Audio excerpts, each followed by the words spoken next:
Hello, habari ya leo? Ni mzuri. Unaitwa nani? City girl. City girl, ukiwa mdogo ulikuwa na dream ya kuwa nini? Ya kuwa daktari wa kunguni. Na sasa hiyo ni nini? Mimi nafanya driving and mechanical engineering and technology. Wow. Ni kitu gani unaogopa sana kwa life? Kitu naogopa ni ex wangu. Alafu naogopa na wachawi. Ni tabia gani unang'ang'ana kuacha? Tabia kurakura ovyo ovyo. Hiyo ndio imekutatiza sana. Ningepata mwenye anapewa tabia kurakura, ningemrithi. Na ni food gani unapenda sana? Mimi sana napenda kitu inaitwa food and beverage. Yaani ugali na mboga. Ugali na mboga. Food and beverage. Ugali na mboga. Na gari gani ndio unapenda? What's your dream car?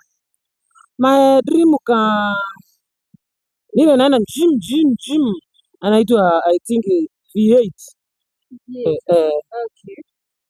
Na ni makosa gani utawahi rudia kufanya? Makosa ni ile kurudia ex. Hiyo na siwezi. Alinitambu kwa street. Na Bible verse gani unajua na unaweza tuambia? First, mtumikie muumba wako siku za ujana wako, Mhubiri 12. Na nini ungependa kuambia Wakenya?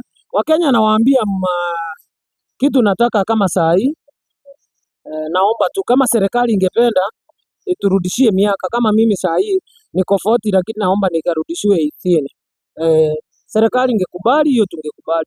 Alafu kitu yenye ningetaka serikali itusaidie. Hao wanaume wanakuja wakituonja wanaenda tuwapewe contract. Akikuja kama ni 1 week anatulipa. Na kama ni kuoa tuoane kama ni. Lakini maneno ya kutuonja na tuacha parking tunakataa hiyo.